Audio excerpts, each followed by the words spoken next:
Hi friends, once again welcome back to T blogs meet Varghese. എനിക്ക് പനിയുടെ ഒരു സ്വസ്ഥതയും കാര്യങ്ങളും ഒക്കെ ഉണ്ട്. ആ ഒരു ലെവലിൽ നിന്നുകൊണ്ടാണ് ഞാൻ വീഡിയോ തയ്യാറാക്കുന്നത്. സൗണ്ടിൻ്റെ എന്തെങ്കിലും പ്രോബ്ലം ഉണ്ടെങ്കിൽ ക്ഷമിക്കുക. ഓക്കെ, സബ്ജക്റ്റിലോട്ട് വരാം. 2024 അവസാനിക്കാറായിരിക്കുന്നു. ഏകദേശം ഒരുപാട് സിനിമകൾ റിലീസായിട്ടുണ്ട്. ഈ ഒരു വർഷമെന്ന് പറയുന്നത് മലയാള സിനിമ ഇൻഡസ്ട്രിയെ സംബന്ധിച്ചിടത്തോളം വലിയൊരു മാറ്റങ്ങളെന്നല്ല, വലിയൊരു കഴിഞ്ഞ വർഷത്തെ അപേക്ഷിച്ച് വലിയ വലിയ വലിയ മാറ്റങ്ങൾക്ക് തുടക്കം കുറിച്ചൊരു വർഷമായിരുന്നു. കഴിഞ്ഞ വർഷം അതിലുപരി നല്ല മാറ്റങ്ങളൊക്കെ ഉണ്ടായിരുന്നു. ഇപ്പം പറയുകയാണെങ്കിൽ സൂപ്പർ താരങ്ങളൊന്നും ഇല്ലെങ്കിലും പടങ്ങളൊക്കെ ഹിറ്റാവും എന്നുള്ള ലെവലിലോട്ടൊക്കെ കളി മാറി. ഫോർ എക്സാമ്പിൾ പ്രേമലും മഞ്ഞുവൽ ബോയ്സ്. ഈ മഞ്ഞുവൽ ബോയ്സ് എന്ന് പറയുന്ന ഫിലിംസൊക്കെ എന്ന് പറഞ്ഞാൽ ഏകദേശം 250 കോടിയോളം മതി. നല്ലൊരു കളക്ഷൻസും കാര്യങ്ങളാണ്. ബ്രഹ്മയുഗം എന്ന് പറഞ്ഞ ആ ഒരു കാറ്റഗറിയിലോട്ട് വരുവാണെങ്കിൽ അത് ഞാൻ എൻ്റെ ലൈഫിൽ ആദ്യമായിട്ടാണ് ഒരു ബ്ലാക്ക് ആൻഡ് വൈറ്റ് ഫിലിം തിയേറ്ററിൽ ഇരുന്ന് കാണുന്നത്. എൻ്റെ ഒരു എന്താ പറയുക, ഒരു തീവ്രത പറഞ്ഞറിയിക്കാൻ പറ്റത്തില്ല. പിന്നെ സൂക്ഷ്മദർശിനിയും പിന്നെ ഗുരുവായൂർ അമ്പലനടയിൽ വാര, ഈ ഒരു ഫിലിം ഈ ഒരു കാറ്റഗറിയിലൊക്കെ എന്ന് പറഞ്ഞാൽ കോമഡിയുടെ ഒരു വേറൊരു തലം തന്നെ നമ്മളെ കാണിച്ചു. ന്യൂ ജനറേഷൻ കോമഡി എന്നൊക്കെ പറയത്തില്ലേ, ഒരു ഫ്ലേട്ടിങ് കാര്യങ്ങളും ഇല്ലാത്തുള്ള. പിന്നെ ഈ വാല ഫിലിമിലും അതുപോലെ തന്നെ ആവേശം ഫിലിമിലും അതൊക്കെ കാണാൻ സാധിച്ചിരുന്നു. പിന്നെ അതുപോലെ തന്നെ ഗോൾഡ് ലൈഫ്, അതായത് ആടുജീവിതം. പിന്നെ ഈ ഒരു ഫിലിം എന്ന് പറഞ്ഞാൽ എന്താ പറയുക, 160 അപ്പുറം കോടികളും കളക്ട് ചെയ്തു. നല്ലൊരു നല്ലൊരു ഓപ്പർച്യൂണിറ്റി. പിന്നെ ശ്രദ്ധിക്കേണ്ട ഒരു അജയൻ്റെ രണ്ടാം മോഷണം.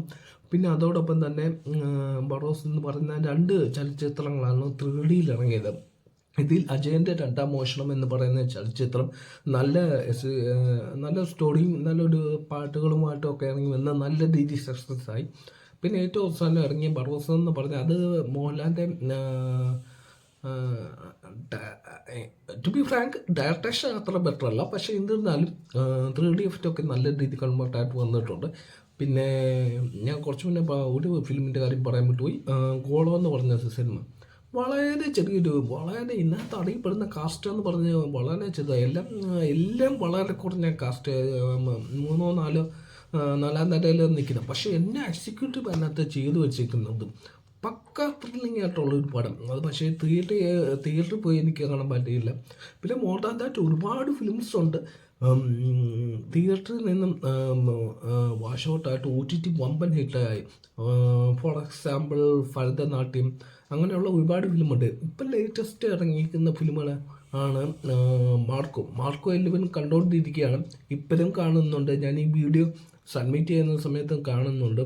മാർക്കോ വമ്പൻ വിജയത്തിലോട്ട് കടന്നു. ഏകദേശം വെറും 5 ദിവസത്തിനുള്ളിൽ 50 കോടിയോളം പോയി. ഓക്കെ, ഏകദേശം. പിന്നെ സൂക്ഷ്മദർശിനിയുടെ കാര്യം പറയാമെന്ന് പറഞ്ഞാൽ വേറെ ഒന്നും പറയാനില്ലല്ലോ.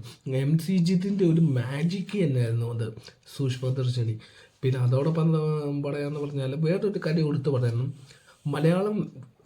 മലയാളം ഫിലിമിന് അഭിമാനിക്കാവുന്ന ഒരു നിമിഷമാണ്. കാരണം ഇന്ത്യൻ സിനിമയിൽ തന്നെ ആദ്യമായിട്ടും ഒരു ഒരു അസുഖം, ആ അസുഖത്തിൻ്റെ പേര് ഞാനങ്ങ് വിട്ടുപോയി.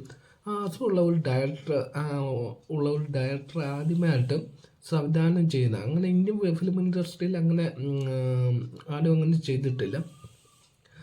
അദ്ദേഹം ചെയ്തത് നമ്മുടെ സ്വന്തം മലയാളം ഫിലിം ഇൻഡസ്ട്രിയാണ്. കളം മറ്റ് 24 എന്ന് പറയുന്ന ഫിലിം. ഞാൻ ആ ഫിലിം തിയേറ്ററിൽ തന്നെ പോയി നിന്ന് കണ്ട് നല്ല രീതിയിൽ തന്നെ എക്സിക്യൂട്ടീവ് ചെയ്തിട്ടുള്ളൂ. ഇനിയിപ്പോൾ OTT വരുവാണെങ്കിൽ ബാക്കിയുള്ളവർ നിങ്ങളൊന്ന് കാണുക. ഓക്കേ, സത്യം പറഞ്ഞാൽ ഈ ഒരു വർഷക്കാലം മലയാള സിനിമയെ സംബന്ധിച്ചിടത്തോളം ഒരു ഗോൾഡൻ ഇറ തന്നെയാണ്.